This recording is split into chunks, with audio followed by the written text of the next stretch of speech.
Bienvenue dans The Wave.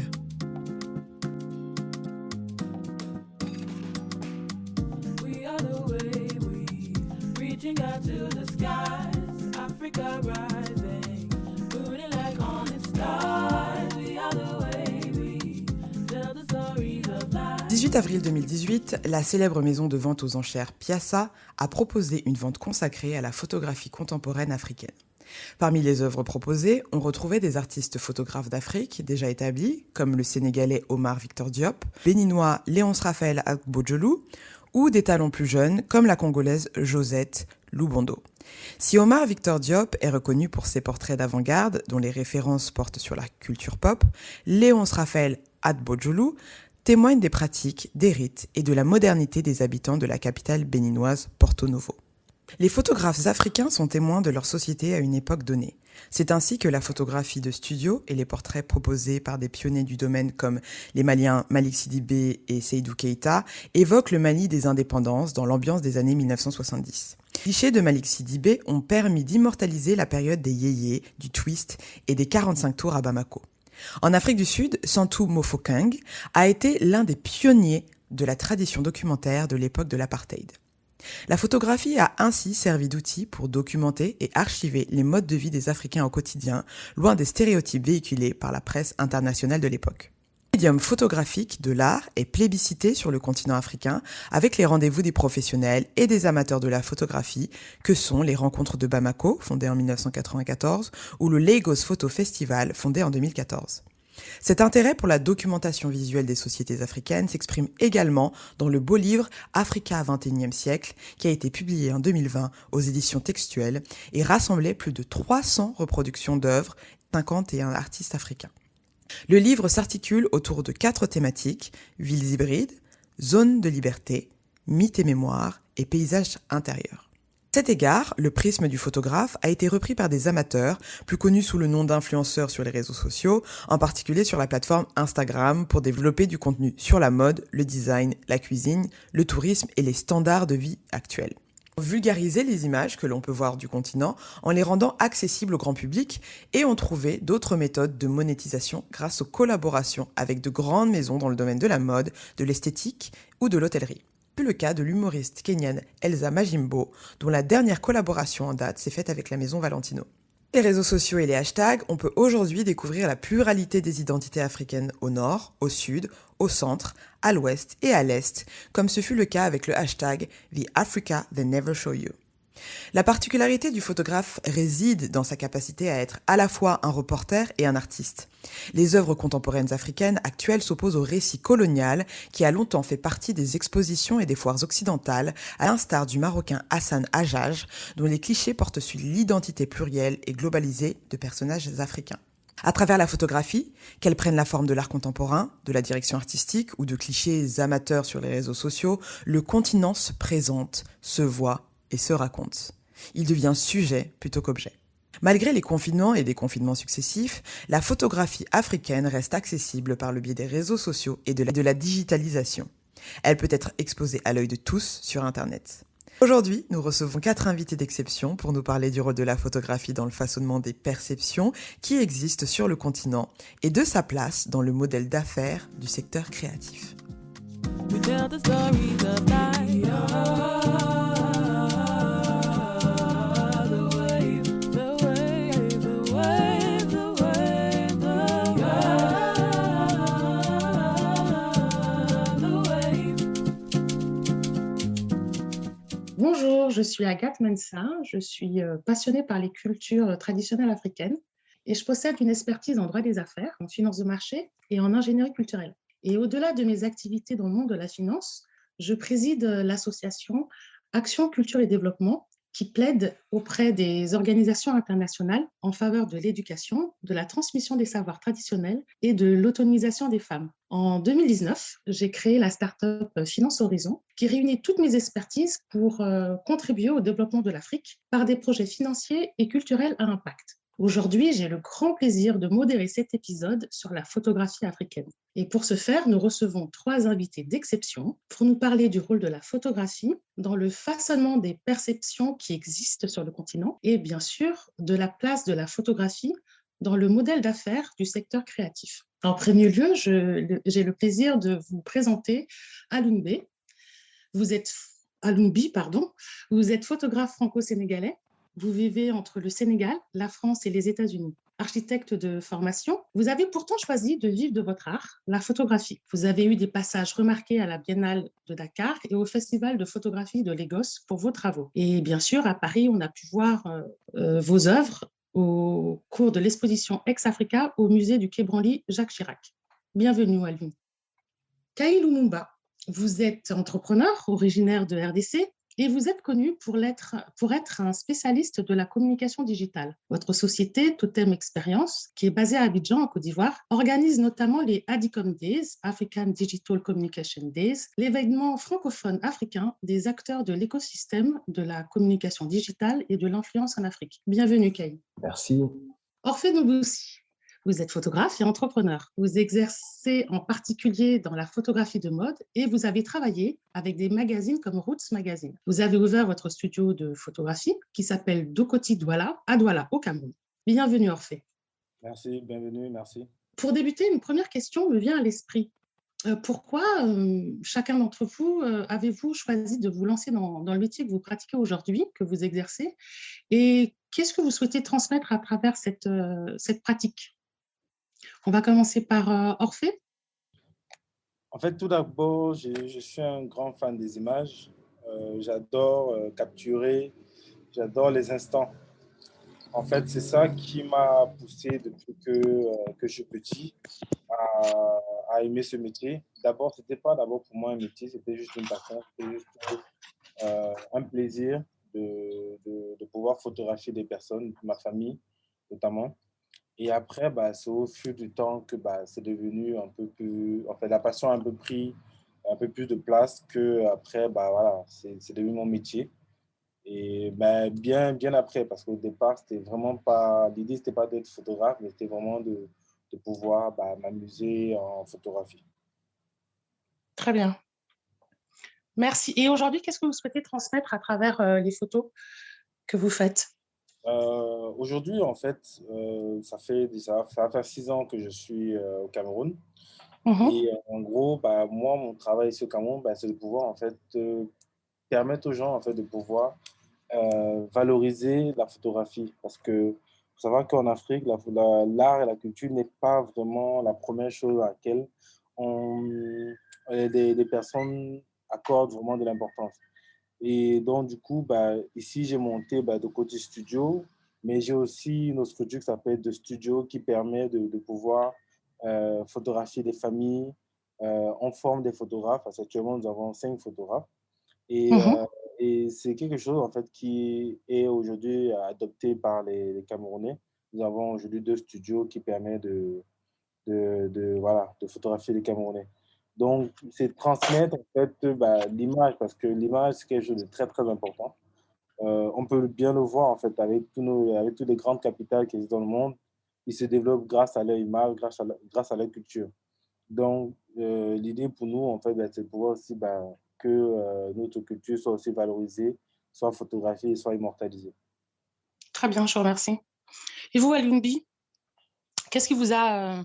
Comme on l'a dit en intro, vous avez suivi une formation d'architecte et pourtant, vous avez choisi d'exercer, de pratiquer plutôt la photographie. Qu'est-ce qui vous a poussé à vous lancer dans ce métier? Alors, je dirais que c'était surtout trouver le courage d'être moi-même. Donc, l'architecture n'a jamais été vraiment, même si j'aime l'architecture, ça n'a jamais vraiment été mon choix. Ça a été plutôt le choix des parents par rapport à la sécurité et aussi par rapport à ce qui a été inculqué par rapport à la colonisation de l'Afrique. Et comme disait si bien Orphée, l'art n'est pas valorisé chez nous, mais quand on est, en tout cas, je me considère comme artiste dès le départ, dès mes premiers souvenirs d'instants de conscience. Et donc, du coup, ça a été plus un chemin vers le courage d'être soi-même. Et par rapport à la deuxième question, qu'est-ce que je compte apporter ou qu'est-ce que je souhaite apporter à travers Oui, la transmettre. photographie, transmettre. Mhm. Euh, je pense que la photographie offre cette opportunité d'être à la fois euh, véridique, mais aussi il y a une marge, c'est le parfait équilibre entre une partie de la vérité, aussi une partie de la manipulation. En fait, quand je dis manipulation, je veux vraiment dire le cadre en fait, dans lequel le fait que la vérité est limitée dans un cadre, Mhm. c'est une vérité en fait partielle. Et donc, du coup, il y a une ligne, il y a une opportunité dans ce cadre de raconter une histoire très, très spécifique, mais surtout de raconter une histoire qui résonne avec ma compréhension de c'est quoi mon Afrique, c'est quoi l'Afrique, c'est quoi, en tout cas, la partie de l'Afrique que je connais, parce que l'Afrique est très, très large comme continent, mais voilà, donc N'est-ce pas? c'est un discours véridique par rapport à mes expériences. Voilà ce que je compte transmettre. Très bien, merci. Et vous, Kaï, qu'est-ce qui vous a, pourquoi vous avez choisi de vous lancer dans ce métier quand on est surtout, Alors, quand on a une descendance, enfin, quand on est descendant d'une figure aussi illustre? oui, alors, moi, je rebondirai sur ce que vient de dire Alun, l'histoire, raconter une histoire.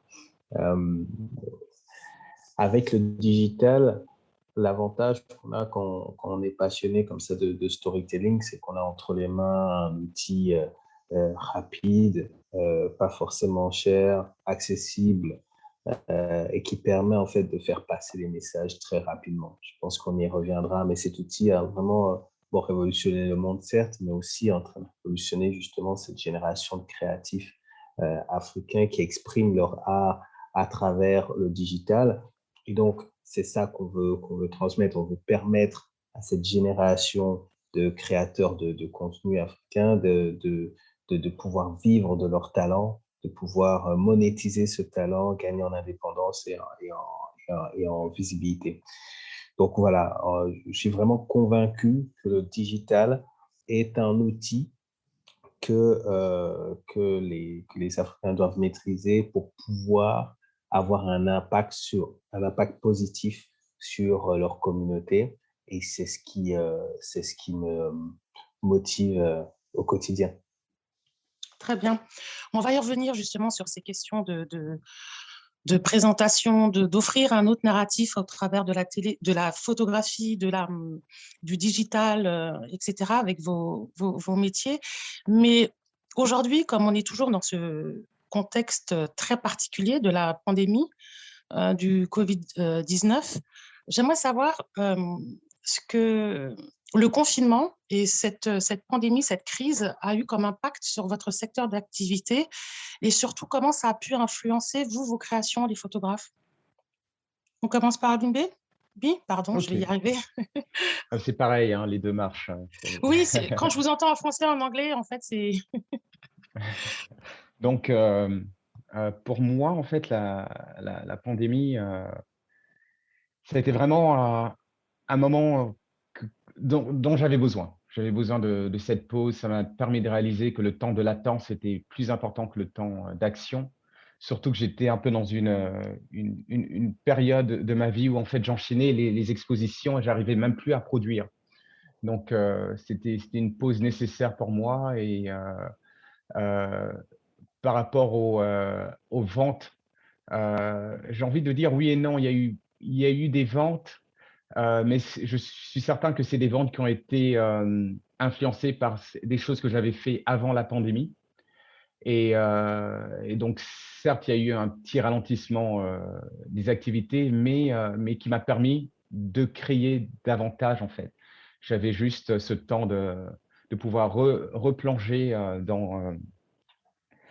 dans ma culture, dans mes expériences personnelles et de pouvoir être encore plus inspiré pour la suite. D'ailleurs,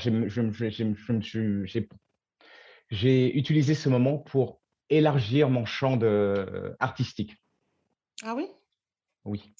Cette pause, ça vous a permis de revoir des choses autrement, de revisiter certains secteurs, certaines thématiques ou... Ça m'a surtout fait penser je peux faire un parallélisme avec, l'Afrique, c'est-à-dire que l'Afrique est beaucoup de choses, mais elle est très, très filtrée. C'est-à-dire qu'on peut être tellement d'autres choses en tant qu'Africain, mais on est basé sur un modèle, occidental qui fait qu'on se limite parce qu'on essaie de copier quelque chose qui n'est pas nous. Donc ce que cette pandémie m'a m'a donné, c'est que en fait, j'ai réalisé que certes, je suis photographe, mais je ne suis pas que photographe. Je suis aussi d'autres choses qui ont été nourries par justement mon éducation en Afrique, et tous mes voyages. Et donc, du coup, aujourd'hui, je suis en train d'allier plusieurs, plusieurs médiums à mon art. Hmm, on va en savoir un peu plus. Et vous, Khaïl Lumumba, comment ça a impacté la pandémie, votre activité, même si elle est très digitale. Donc, quand on est dans ce secteur-là et qu'on vit cette immobilisation où tout le monde est sur les réseaux, où tout le monde est sur un écran, quel impact ça a eu sur votre secteur d'activité? Oui, oui, donc comme vous l'avez dit, l'impact, bon, je vais être franc, je suis dans le secteur qui va peut-être le moins se plaindre, puisqu'effectivement, il y a eu une prise de conscience, surtout ici sur le continent, de l'importance d'accélérer la digitalisation sur pas mal de plans. Donc, beaucoup de travail. L'impact, il a surtout été sur l'organisation du travail avec la mise en place du télétravail, assister les clients sur tous les aspects de digitalisation qu'ils ne maîtrisent pas forcément. Et puis après, d'un point de vue créativité, l'impact a été plutôt positif parce que, en fait, toutes les stratégies qu'on avait prévues pour l'année, donc en début d'année 2020, sont toutes tombées à l'eau. Il a fallu renouveler toute la stratégie et on s'est beaucoup appuyé justement sur les créateurs de contenu, comme les photographes, les humoristes, etc., pour créer des messages de sensibilisation et même pour divertir les personnes. Parce qu'en fait, on était dans un contexte où il y avait des messages de sensibilisation à tout va, et vous savez que si vous ne renouvelez pas, si vous n'êtes pas créatif dans votre message, finalement, le message ne passe plus. Donc, on s'est pas mal appuyé justement sur cette créativité, parfois cet humour, cet œil qu'ont tous les créateurs de contenu pour le non pour euh, accompagner nos clients dans des messages impactants. Donc voilà un peu comment est-ce on a vécu cette période-là. Très bien, je vous remercie. Et quant à vous, Orphée, depuis le Cameroun, vous avez passé le confinement au Cameroun également? Comment, si c'est le cas ou même ailleurs, quel a été l'impact du coup sur votre activité, cette pandémie? Oui, j'ai passé le temps du corona au Cameroun. Mais en même temps, nous, les activités, en fait, ça dépend ça dépend des secteurs. Parce que on a eu beaucoup de travail. Parce que, comme Kayil a dit tout à l'heure, là, il y a eu une prise de conscience, en fait, au niveau de tout ce qui est sanitaire. Donc, beaucoup d'entreprises se sont mis à pouvoir à communiquer là-dessus, sur la nécessité de faire attention à plusieurs choses. Donc, du coup, on a eu quand même du boulot parce qu'il fallait justement bah, voilà, transmettre en fait, des images en fait, qui parlent en fait, de cette maladie et comment faire pour l'éviter. Donc, du coup, bah, on a eu pas mal de travaux là-dessus. C'est vrai Mhm. que nos travaux étaient vraiment concentrés là-dessus parce qu'après l'entreprise, c'était des vidéos, des photos de désinfection, des vidéos de photos des gestes à éviter et tout ça. Donc, du coup, bah, mais l'impact a vraiment été au niveau, je pense, parce que le corona, pour moi, il y a du positif et du négatif. C'est vrai on a perdu beaucoup de monde. J'en ai perdu aussi dans ma famille, mais il y a eu un impact parce que il y a eu un ralentissement. Oui, Et je pense que ça a permis aux gens en fait de prendre conscience en fait que tout allait vite et que il fallait prendre le temps en fait de pouvoir profiter. Et profiter absolument, oui. en fait, parce que moi j'ai eu un pic, par exemple, je parle au niveau des studios qui accueillent les particuliers. On a eu un pic là-bas parce que les gens avaient plus de temps à la maison, donc du coup, avec les enfants, donc du coup, ils profitaient pour aller prendre des photos. Beaucoup prenaient des photos en se disant qu'au cas où si je meurs, au moins il y aura une photo pour mes obsèques. Oui, en fait, c'était différent. L'activité a bougé, mais c'était complètement différent par rapport à la normale. Très bien. Oui, c'est un peu ce que disait aussi Alunbe tout à l'heure, hein, quand il disait que la pandémie a été bénéfique parce que ça a permis de faire une pause nécessaire dans, dans toutes ces activités et ces mouvements. Mais pour beaucoup de personnes sur cette planète, cet arrêt brutal, en fait, a permis aussi de se recentrer et d'aller un peu plus vers des choses plus authentiques. C'est ce que j'entends un petit peu dans ce que vous me dites. Et bien sûr, l'adaptabilité sur les activités, comme vous en avez fait part, vous, Cailly, sur la proposition à vos clients. Encore un point sur cette pandémie, et puis après, on va parler vraiment d'autre chose. Donc, vous disiez tout à l'heure à l'UNB que la pandémie a quand même entraîné une chute dans la vente de vos photos. Est-ce que vous avez est-ce que vous êtes cette chute, elle a été importante comment par rapport à ça vous pouvez proposer autre chose? Est-ce que vous êtes dans des galeries physiques également? Oui, donc la chute n'était pas importante. Et c'est ce qui est intéressant d'ailleurs, c'est qu'en fait, ce que je disais, c'est que cette chute, enfin, le fait que des personnes ont continué à acheter des œuvres, je pense que ça venait en fait du travail qui avait été fourni avant la pandémie. Donc, ce que je veux dire par là, c'est que euh, la pause, pour revenir à cette pause de la pandémie, on peut toujours la prendre tant qu'on a fait le travail au préalable.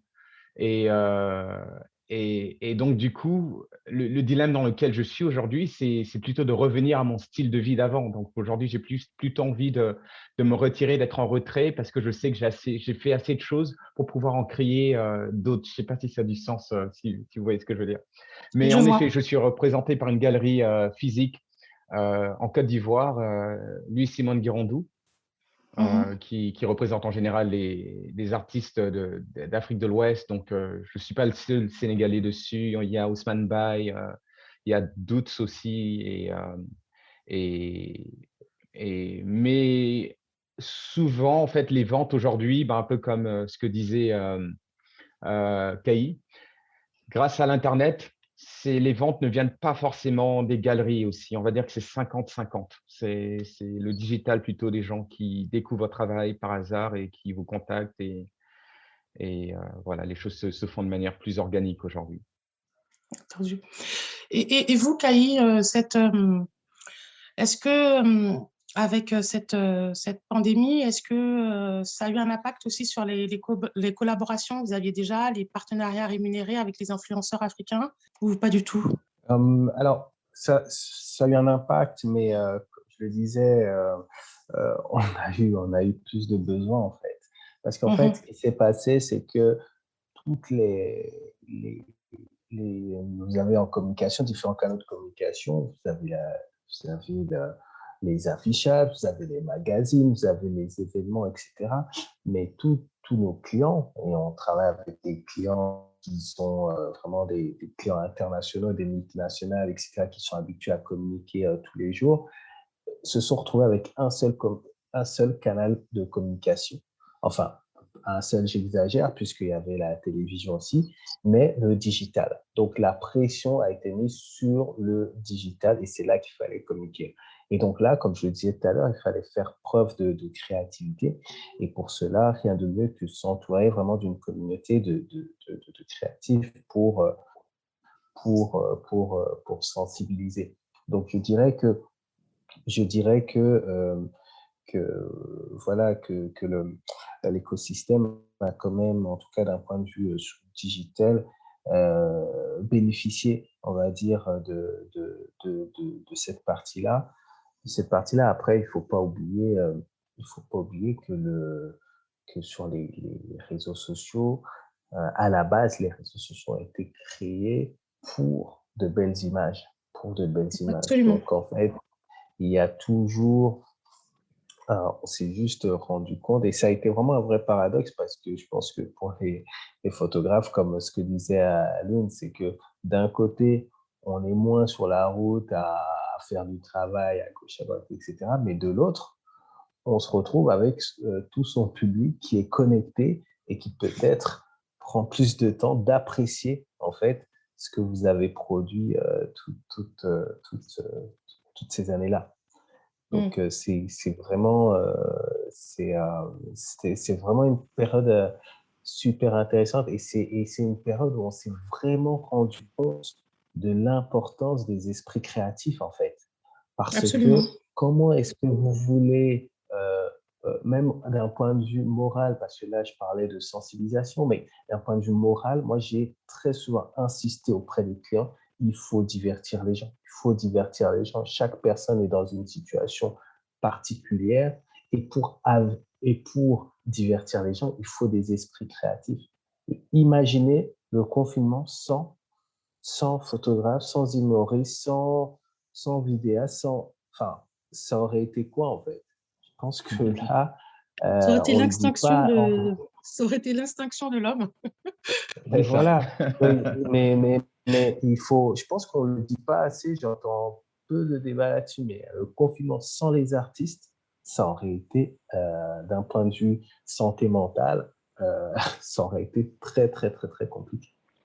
Alors, je ne sais pas s'il y a eu cette discussion sur le continent, mais en tout cas, moi qui vis à Paris, qui ai vécu le confinement ici en France, si la question de l'utilité de la culture c'est très vite posé puisque, en fait, lors des premiers confinements, beaucoup de commerces étaient fermés et n'étaient restés ouverts que ce qui était appelé service essentiel. Et on s'est rendu compte, enfin, ils se sont rendus compte que le fait de ne plus avoir accès, ne serait-ce qu'aux bibliothèques, aux musées, aux galeries, etc., enfin, la soif de culture, elle était vraiment très, très forte. Donc, je pense que, en tout cas, d'un point de vue ici, ça l'a été. Je ne sais pas si sur le continent, la prise en...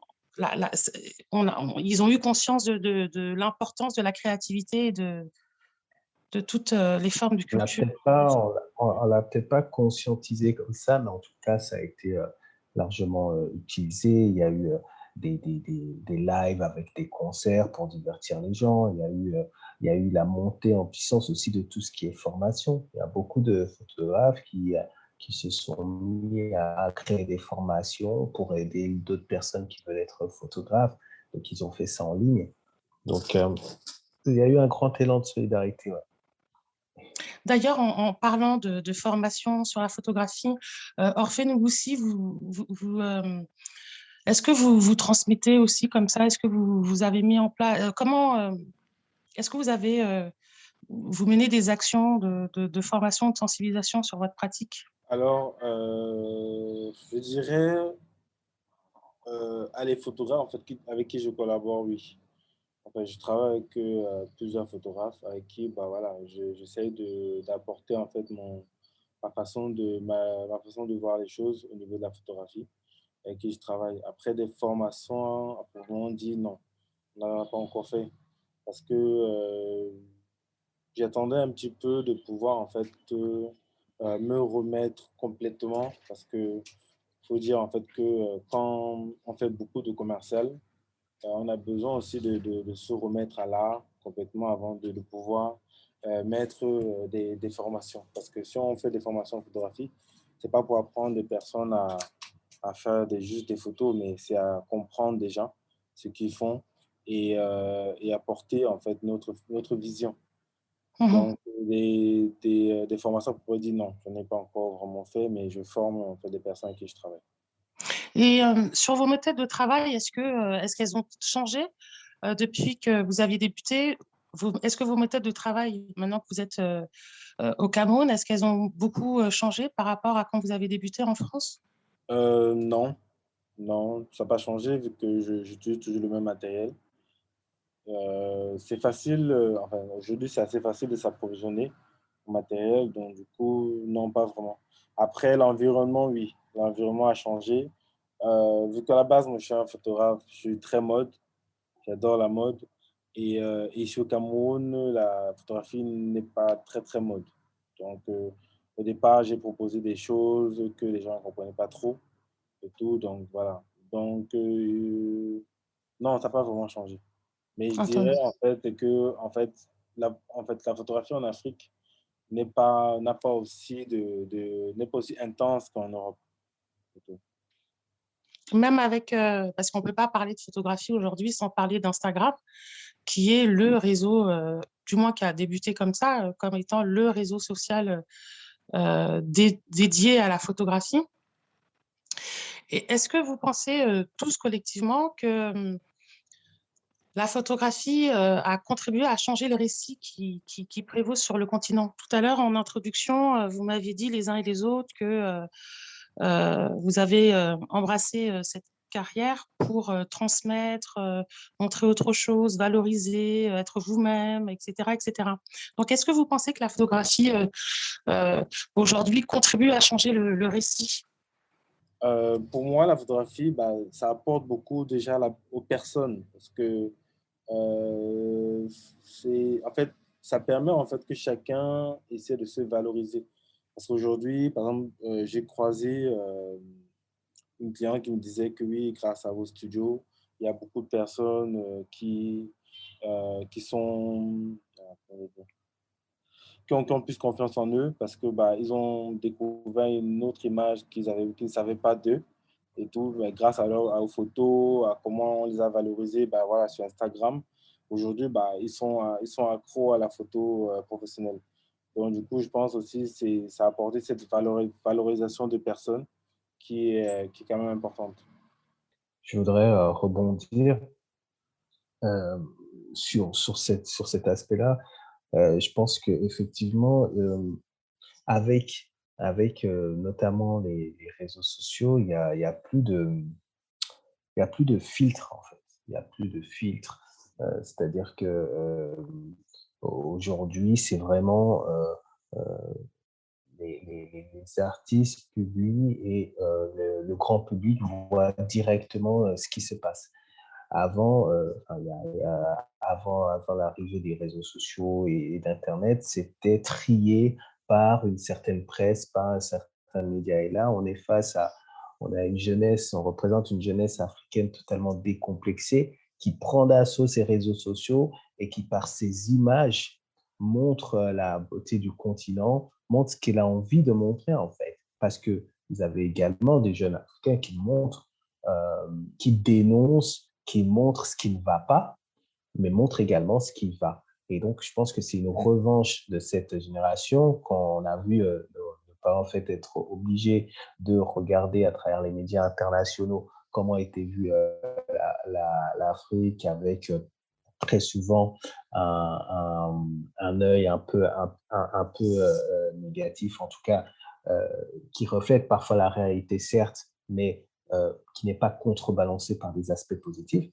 Et là, on peut vraiment parler d'une vitrine en train de constituer cette génération avec les travaux de personnes comme Orphée et Dalun. On a vraiment des images qui constituent une vitrine. Et moi, je vois personnellement l'impact parce que ça influence le tourisme de nos pays. Il y a des personnes qui viennent dans le pays parce qu'ils ont vu certaines images.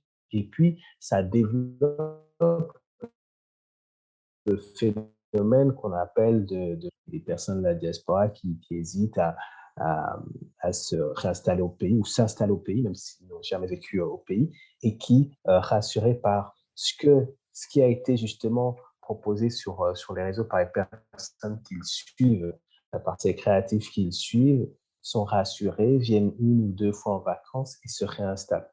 Je suis persuadé, en fait, de cet impact que je viens de décrire là. Mhm. Non, moi, je suis complètement d'accord avec ce que Orphée et Cailly ont dit. Et il n'y a aucun doute que ça a changé notre perspective de nous-mêmes, en fait, avant tout. Surtout quand on pense qu'avant, même nos cartes postales africaines étaient prises par des Occidentaux. Donc, tout était biaisé, en fait. Je trouve que notre regard sur soi-même, était même biaisé. Mais il y a une autre chose que je trouve très intéressante avec les réseaux sociaux, et le fait que tout le monde aujourd'hui a une caméra dans sa poche, c'est que la quantité a pris le dessus sur la qualité, mais en même temps, ça crée cette opportunité où en fait, on se demande, en tout cas moi, je me pose souvent cette question, quelle est, quelle est la photographie de demain? Si on va vraiment dans le sens propre du mot photographie, écrire avec la lumière, comment est-ce qu'on peut écrire de manière différente, avec la lumière de manière singulière? Et donc, du coup, je trouve que ça pousse la créativité collective, pas seulement africaine, mais collective. Et donc, du coup, je suis très optimiste par rapport à la suite de ce qui peut arriver, ce qui va se passer. Mhm. D'ailleurs, qu'est-ce qui rend, d'après vous, cette photographie africaine si unique? Moi, je pense que c'était ce côté, justement, cette voix qui n'avait pas été entendue par le monde. L'Afrique a toujours été racontée par d'autres personnes, et le fait qu'elle soit racontée par les enfants de l'Afrique a révélé des zones, des secrets qui, pour moi, appartiennent au patrimoine mondial via les réseaux sociaux, via le monde digital. On sait, on connaît un peu mieux la valeur, ou en tout cas le patrimoine africain.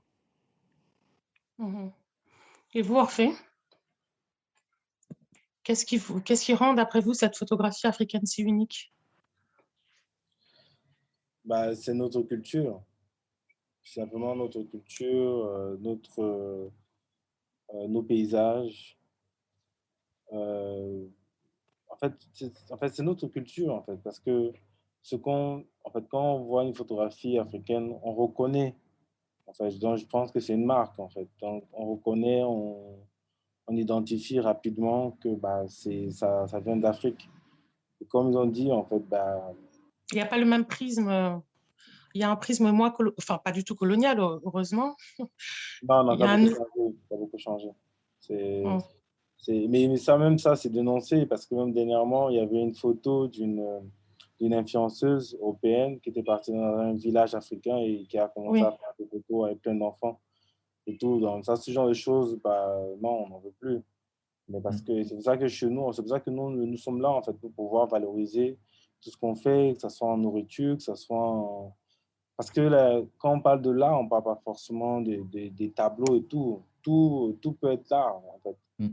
Un Mm. enfant, une personne, une nourriture, une maison. En fait, Mhm. c'est un peu un tout. OK. Donc, c'est vraiment cette proposition différente et ce regard qui est complètement, qui est unique parce il est authentique aussi, peut-être. C'est clair, parce que c'est nous. C'est nous. Quand on voit de telles photos, bah, on se reconnaît. Donc, oui, ça nous représente. Authenticité, c'est vraiment le mot-clé. Et je pense que c'est ce que tout le monde cherche aujourd'hui, parce on est vraiment dans un monde où le volume d'informations, en fait, est tellement euh, énorme que la capacité d'absorption est compromise. Ce que les gens cherchent aujourd'hui, c'est pas d'avoir le maximum d'informations, c'est d'avoir la bonne information. C'est d'avoir cette information qui sort du lot, qui nous permet justement de, de grandir, en fait, par rapport à soi-même. Donc, du coup, l'authenticité est le véhicule. L'authenticité, pour moi, c'est un peu comme... je peux même le comparer à la musique jazz, dans le sens où c'est de l'improvisation, mais qui ne peut pas être rejoué. Si vous demandez à un Mm. jazziste, quel que soit son niveau de musique, professionnel, si vous lui demandez de rejouer la même note qu'il a fait là tout de suite, il ne pourra jamais la rejouer avec la même fidélité. Mais c'est parce que c'est organique, c'est authentique. Et je pense que tout le monde est à la recherche justement de ce naturel. Pour revenir un peu à la pandémie, les gens qui sortent des villes pour retrouver un peu la nature, c'est un retour à soi. C'est comme ça que je le vois. Très bien. On parle des réseaux, de cette quantité d'images, etc. Kai, dites-nous, qui sont les plus grands influenceurs sur le continent et comment ils gagnent leur vie? Est-ce que c'est exactement, peut-être pas, mais euh, on voit les influenceurs en Occident avoir des très fortes communautés, faire beaucoup de placements de produits. Est-ce qu'on est sur ces mêmes schémas avec les influenceurs Oui, africains? oui, Qui oui. sont-ils? Oui, totalement. Citer des noms, je ne vais peut-être pas dedans parce que bon, il y a tellement de critères, ça dépend ce qu'on recherche. Juste rappeler que ce qu'on va appeler un influenceur, c'est vraiment quelqu'un qui, par son talent ou par son expertise, a réussi à fédérer une communauté autour de ses comptes et donc, du coup, jouit de ce qu'on appelle une influence auprès de cette communauté. Ce qui est intéressant, c'est que, vous voyez, par exemple, aux États-Unis, on parle de plus en plus de creators plutôt que d'influenceurs. C'est-à-dire qu'on essaye vraiment de faire une distinction entre il va y avoir les créateurs de contenu influents et puis les influenceurs. Parce qu'un influenceur peut être influenceur sans talent, en fait. C'est-à-dire qu'il peut juste relayer, donc être présent à telle soirée, être présent à tel événement, etc., faire des relais, être suivi parce qu'il s'habille bien, parce que les gens le trouvent beau ou belle, etc. Donc ça, c'est une catégorie à part. Je pense qu'aujourd'hui, ce qui nous intéresse dans la discussion, c'est vraiment ces personnes qui ont comme ça un talent et qui arrivent à fédérer autour de leur talent parce qu'ils le véhiculent. Et donc, une fois qu'on a dit ça, on peut distinguer ce que moi j'aime appeler les storytellers, c'est-à-dire les créateurs de contenu qui savent nous raconter une histoire. Et en général, ces personnes-là arrivent à créer de l'engagement. Donc, c'est ça qui devient intéressant, c'est votre capacité à créer des conversations.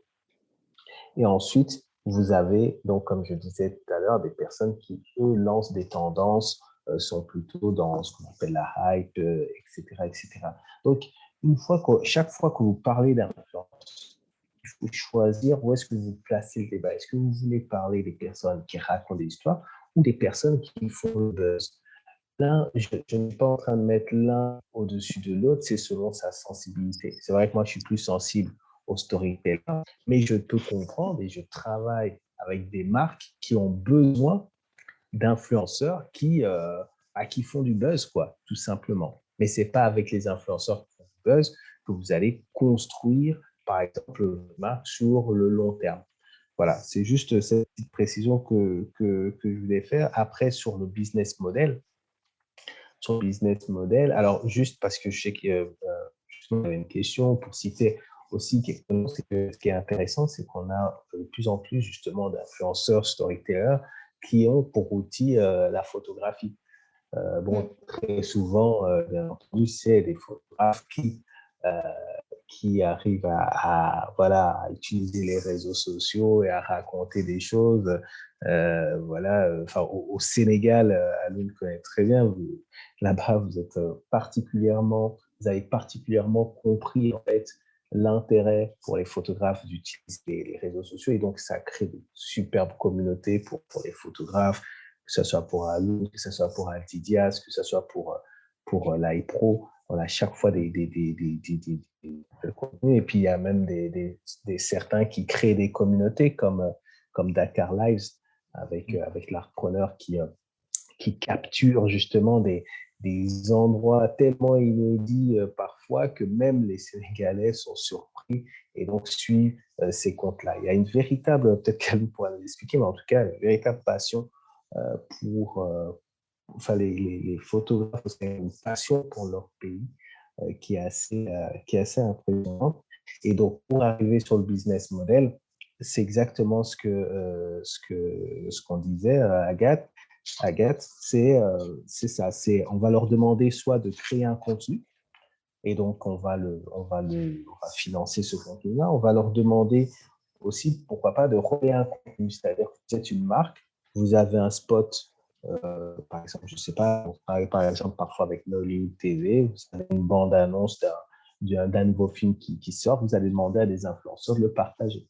Ou alors, vous allez demander un placement de produit. Donc, un placement de produit, ça va être, comme on le fait parfois avec Coca-Cola, c'est vous avez déjà, vous, votre propre contenu et vous allez nous proposer une façon subtile de placer le produit dans votre contenu. Et cela est rémunéré et ça commence vraiment, on a de plus en plus en fait de talents qui vivent carrément de cette influence-là. Si vous connaissez par exemple Eddie Dubrou en Côte d'Ivoire, on a des rémunérations d'actions, on appelle ça des actions, donc des choses qu'on lui demande de faire, qui s'avoisinent à certains tarifs européens. Donc, c'est encore une minorité, mais chaque année, nous, on voit de plus en plus de talents qui laissent leur activité, on va dire, primaire pour se lancer dans leur activité réseaux sociaux influence, puisqu'elles commencent à rémunérer et surtout, les marques passent de plus en plus une partie de leur budget dans ces influenceurs et en font parfois même leurs propres ambassadeurs. Grâce au réseau, beaucoup, en fait, vous nous dites, sont des ambassadeurs de leur région, de leur sujet ou de leur... ils montrent, en fait, de marque. D'accord. Et d'ailleurs, comment vous avez réussi à convaincre, est-ce que c'est avec ces arguments-là que vous avez réussi à convaincre les sponsors pour vous suivre dans l'organisation des Adicom Days, qui est devenu l'événement incontournable dans la communication digitale en Afrique? Merci. En fait, pour Adicom, c'est parti d'un constat. C'est vrai qu'avec l'agence, on travaille déjà avec toutes ces marques internationales, que ce soit dans le télécom, dans la finance, dans le food, etc. On s'est rendu compte que nous connaissions les créateurs de contenu et de l'autre côté, on connaissait les marques, mais les deux ne se connaissaient pas forcément. C'est-à-dire que tous les créateurs nous disaient, mais comment faire pour travailler avec une marque? Et les marques disaient, mais qui sont les influenceurs? Et donc, on a eu cette idée de se dire, vous savez quoi, digital, c'est bien, mais prenons une fois par an et créons un véritable écosystème. Vous avez réussi à connecter, en fait, les marques et les influenceurs.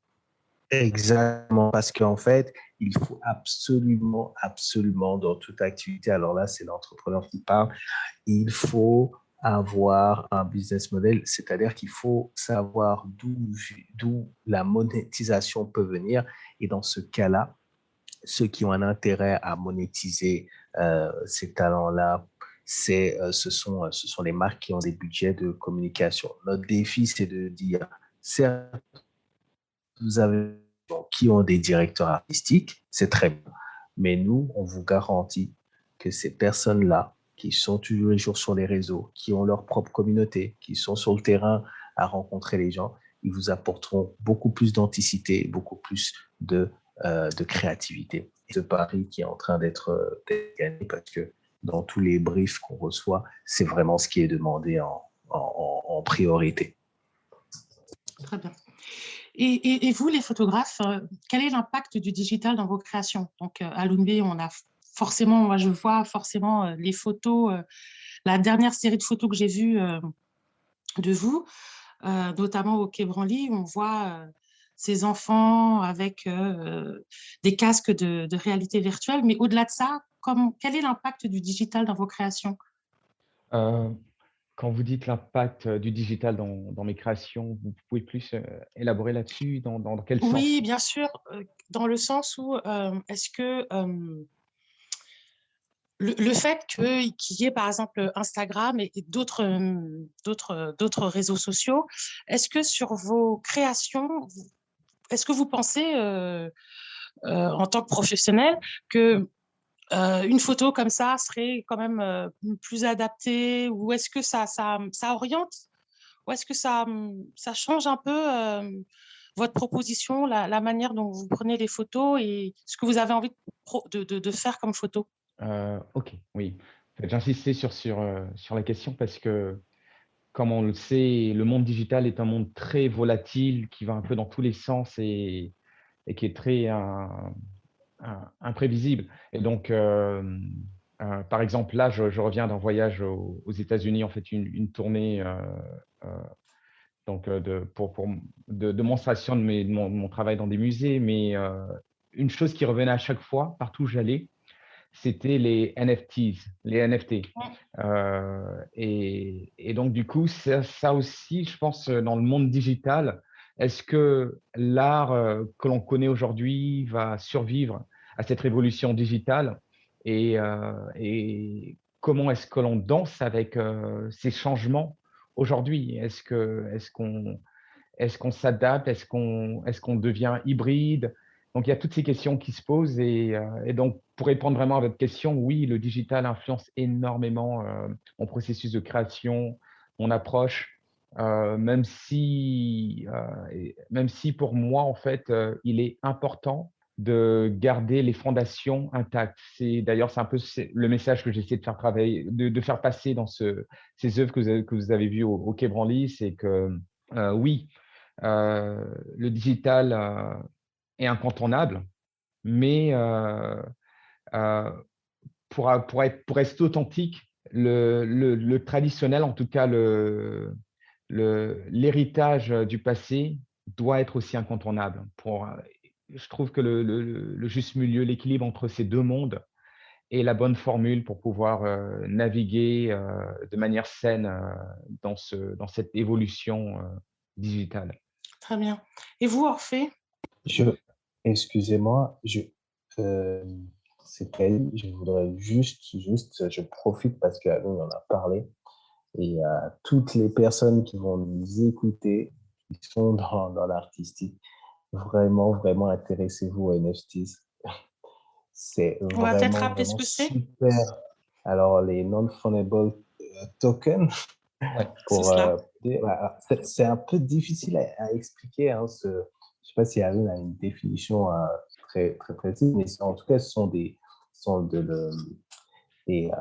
objets virtuels, finalement, qu'on peut s'échanger, qui sont produits en une quantité limitée. C'est-à-dire que Loon et Orphée peuvent faire une œuvre d'art et ils disent qu'ils en sortent sur la blockchain, je ne sais pas, une édition limitée de 20, et vous pouvez les acheter et les exposer même de manière digitale chez vous. C'est très abstrait, c'est très abstrait. Donc, c'est pour ça que je dis qu'il faut s'y intéresser parce qu'il faut un peu de temps pour rentrer, pour comprendre un peu ce qui est en train de se passer.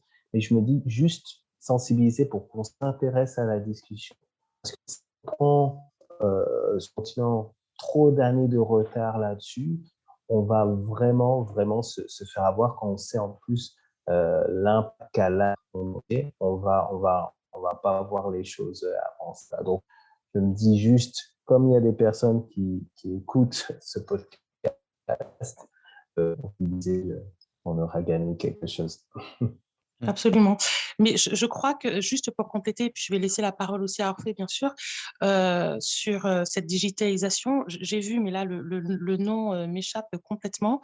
J'ai vu, il n'y a pas très longtemps, hein, il y a quelques semaines, qu'un jeune Nigérian a vendu une œuvre numérique à plusieurs millions de dollars. Je me rappelle plus du nom de ce jeune créateur, mais oui, ça commence vraiment sur le continent. Et évidemment, le Nigeria a bien débuté la course. Peut-être que dans les pays francophones, le relais va être pris aussi. Et vous, Orphée, quel est l'impact du digital aujourd'hui dans vos créations? Comment ça joue, comment ça influence? Est-ce que vous pensez aussi aux NFT? Les NFT, c'est la possibilité en fait de créer, de détenir de manière numérique un objet d'art, une image, une vidéo, enfin une création artistique. Et ça permet évidemment comme une circulation beaucoup plus importante, et surtout ça casse et ça redistribue un peu les cartes sur le marché de l'art. Donc, Ouais, Orphée, est-ce que vous, de votre côté, quel est l'impact du digital dans vos créations? comme ils ont dit tout à l'heure, là, en fait, il ne faudrait pas que, parce que moi, je suis plus photographe de personnes, il ne faudrait pas que le digital devienne notre seule vitrine, parce que le Mhm. traditionnel reste quand même important. Et pour moi, le digital, en fait, c'est une plateforme qui permet aux gens de nous découvrir, de voir nos nouveautés, de voir les choses qu'on propose, mais tout en faisant en sorte qu'ils viennent regarder ça de plus près. C'est pour ça qu'on a créé les musées. Aujourd'hui, bah, si ce digital prend la place sur l'art, bah, ça ne servait un peu à rien d'aller au musée, mais sauf que on sait très bien qu'une œuvre est plus forte quand on la regarde physiquement que numériquement. Donc, Absolument. ça a un impact, c'est important, c'est vrai, parce que bah, on est exposé au monde, mais c'est quelque chose sur lequel bah, voilà, il faut faire très attention pour pouvoir en fait garder les deux, avoir un juste milieu. Mm.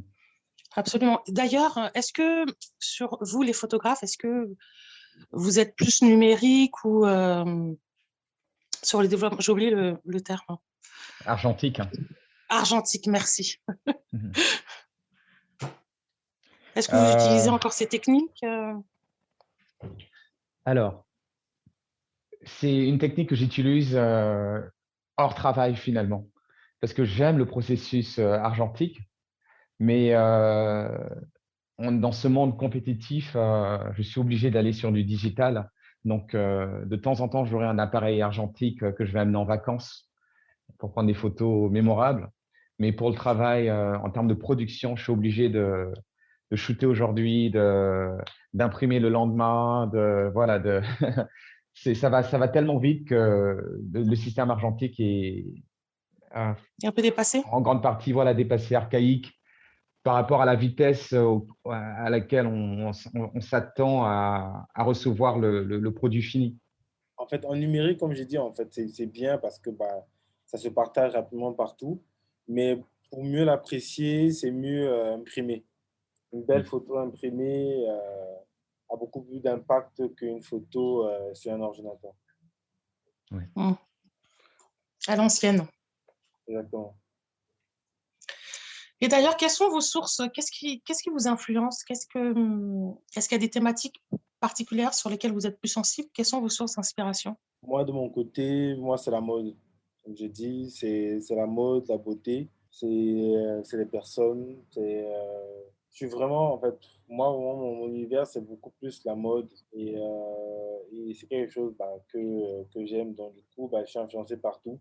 Je suis influencé par les stylistes, par la créativité des personnes, parce qu'il y a certaines personnes qui ont un style tellement extraverti qu'on a juste envie de la prendre en photo.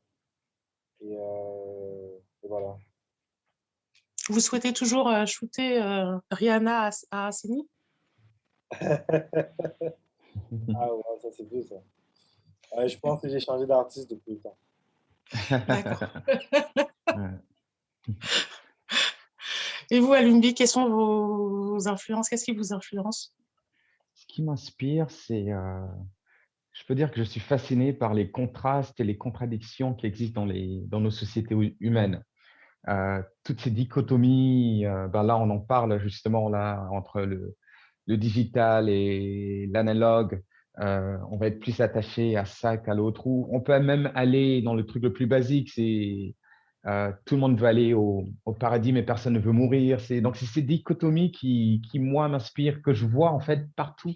Partout où je regarde l'homme, quand j'observe nos sociétés, je vois ces contrastes et la tension entre ces deux mondes, en fait. On est toujours dans un combat entre lumière et pénombre, mais juste l'espace entre les deux.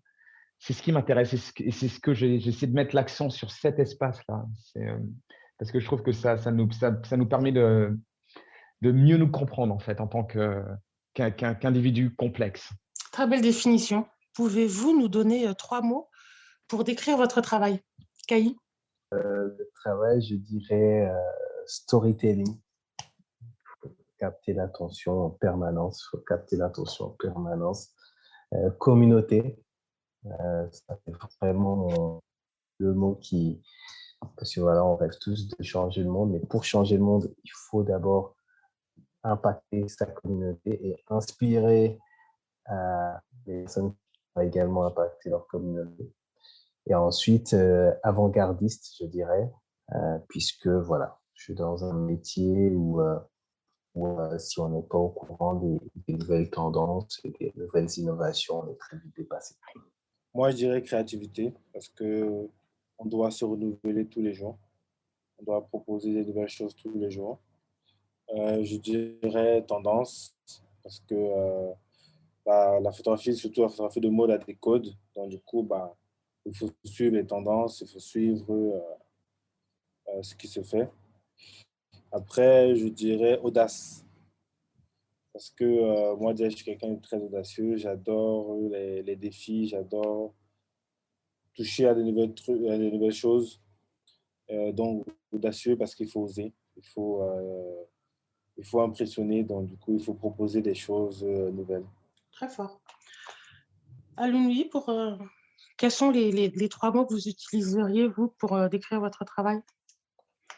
Alors, j'allais dire le même mot que Orphée, l'audacité, parce que c'est une chose que je dis souvent, que les artistes n'ont pas besoin de tant de talent, ils ont surtout besoin d'audacité. Mais comme ce mot a été utilisé, je vais improviser un troisième mot, un autre mot.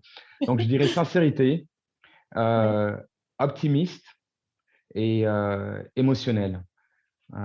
Émotion, ouais. Voilà les 3 mots que je mettrais pour décrire mon travail. Très riche. Une dernière question. Donc, on a beaucoup parlé du digital durant cette heure sur ce podcast de photographie africaine. C'est vrai qu'on en entend parler, on dit que on va vers cette super digitalisation, même si Orphée a rappelé ses limites.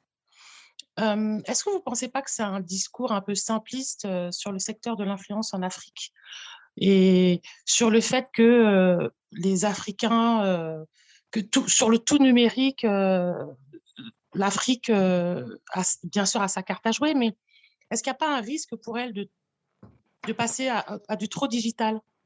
Cette question s'adresse à Caïm, mais aussi à vous deux, Alumni et Orphée. Est-ce qu'il y a un risque? C'est ça que vous Je ne dites? sais pas.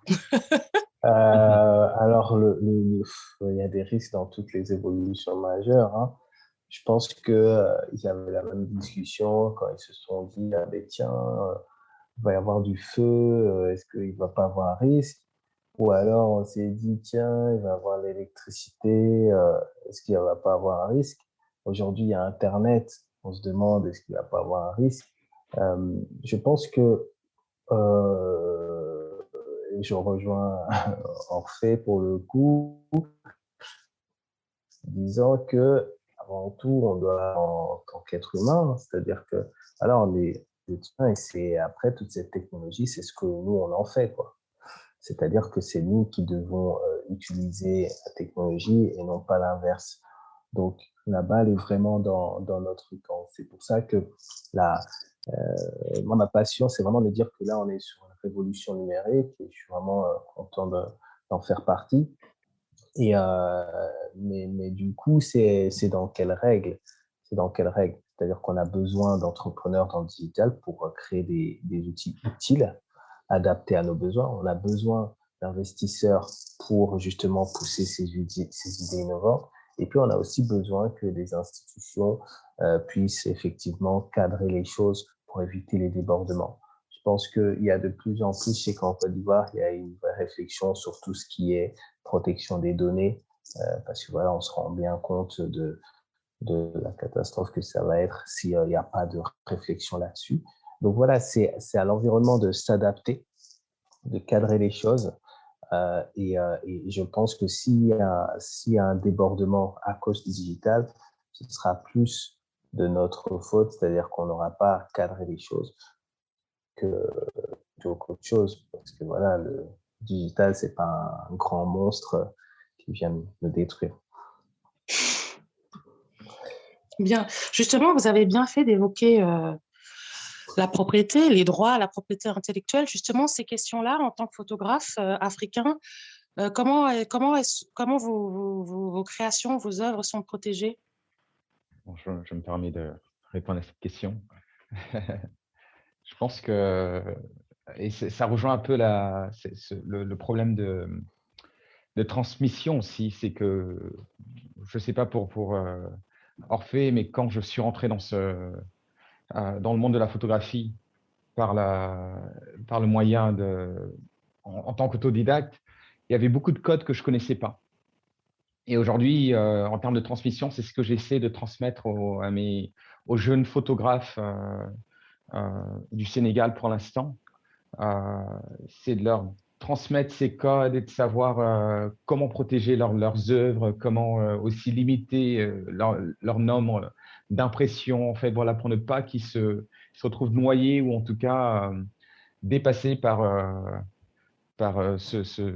ce monde digital. En plus, le monde digital, ça m'arrive jusqu'à présent. D'ailleurs, c'est très difficile des fois. Ça m'arrive des fois d'avoir une boîte au Nigeria qui va utiliser mon travail pour une promotion ou une pub. Et qu'est-ce qu'on fait quand on est loin de tout ça et qu'on n'a pas les moyens de se défendre, surtout qu'on est en Afrique, où on sait que la loi, les lois internationales ne sont pas forcément applicables. Si Coca-Cola ou Apple ne peut pas se protéger en Afrique ou en Asie, comment nous, avec nos petits bras, on peut se protéger contre des prédateurs qui vont utiliser notre travail derrière nous.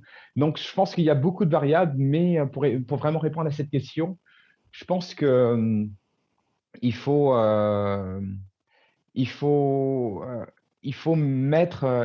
insister sur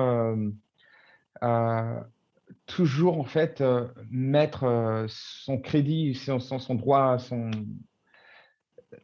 mettre sa trace. Voilà, exactement. Son petit logo là, je pense que c'est ce qui aide. Ouais. D'accord. Ok. Ça permet de protéger. Exactement. C'est un faux semblant de protection. C'est un peu comme la pancarte devant une maison qui dit « Attention, c'est un méchant ». Même si vous n'en avez pas, le voleur qui passe devant va réfléchir 2 fois avant de vouloir vous cambrioler. C'est bien noté. Donc, en début de protection, même pas en début, limiter, donc vous préconisez de limiter ces impressions, de bien mettre ces copyrights sur les productions qui sont faites par les photographes. C'est ça, c'est ça. En attendant qu'il y ait une harmonisation, ou du moins que les politiques de protection intellectuelle dans nos pays avancent plus. C'est ça. Orphée, Bah, mais pour moi, c'est un peu la même chose. Hein. En même temps, c'est la solution qu'il a donnée, c'est une solution assez générale de mettre des copyrights, de pouvoir signer sa photo pour permettre déjà qu'on reconnaît déjà l'œuvre et tout. Mais après, les œuvres se reconnaissent. Hein. Généralement, on n'a pas vraiment besoin de signer. Quand on connaît ton art, on connaît ton style, bah, voilà, on sait que c'est toi et voilà. Maintenant, après, bah, et le problème aussi, c'est qu'avec les réseaux sociaux, quand tu postes une photo sur Facebook, une personne a le droit de récupérer cette photo et de l'utiliser. C'est vrai qu'il doit l'utiliser à but non commercial, mais il peut l'utiliser pour un article, pour un autre. Et ça, tu peux rien faire parce que du fait que quand tu l'as mis sur Facebook ou Instagram, ben, ça devient propriétaire de tout le monde. Donc voilà. Donc, comme il a dit, signer sa photo ou utiliser uniquement des sites, utiliser uniquement des liens qui nous ramènent dans des sites internet où le partage ou le téléchargement de la photo n'est pas possible. Bien, entendu. Et aujourd'hui, quels sont tous les trois respectivement, quelle est votre actualité? Est-ce que quels sont vos nouveaux projets? Sur quoi est-ce que vous travaillez actuellement? Kai, est-ce que vous pouvez partager quelque chose avec nous? Donc, c'était une expérience Là, sur ces derniers mois, on a une croissance. On a ouvert du coup des bureaux au Bénin, au Burkina, en Guinée, au Mali. Voilà, en plus des bureaux d'Abidjan et de Paris. Donc ça a été vraiment l'actualité des 6 derniers mois. Et là, on rentre dans une saison Adicom pour la 5e édition de Adicom Days, Africa Digital Communication, donc qui auront lieu pour la partie conférence le 28 octobre à Abidjan et pour la partie récompense des créateurs de contenu, on ira pour la première fois du coup à Dakar, à tout début décembre. Donc voilà, Super. j'espère qu'Aloun sera là. Oui, je pense que j'y Et, serai. Ce serait vraiment un plaisir. voilà, donc une édition qu'on a voulu sur le thème du storytelling. Et voilà, avec un plus petit comité vu les circonstances Covid, mais c'est important pour nous, quoi qu'il en soit, de faire vivre la marque, de continuer à réunir cette communauté-là qui est totalement impressionnante. Donc voilà pour l'actualité de mon côté. Très bien. Et vous, Orphée, quels sont vos projets en cours? En fait, il y a du business avec la CAN. Ok, oui, on prépare la CAN qui arrive en janvier. Là, mais par contre, là, en fait, nous sommes en train de passer au print parce que là, nous allons mettre en place un système de print pour pouvoir imprimer nos photos. Parce qu'on a un gros problème, en fait, aussi en termes de qualité de print ici au Cameroun. Donc, du coup, on s'est doté de notre propre imprimante qui va nous permettre à la fois à nous-mêmes de pouvoir imprimer nos photos et aussi permettre aux clients avec un nouveau style. Là, on va mettre en place une application qui va permettre aux personnes de pouvoir imprimer leurs photos à partir de leur téléphone et qui après, on pourra les livrer directement. Et des photos avec une impression de qualité. Parce que c'est quelque chose qui nous manque beaucoup ici au Cameroun. Et quant à vous, Alumbi, quels sont vos projets?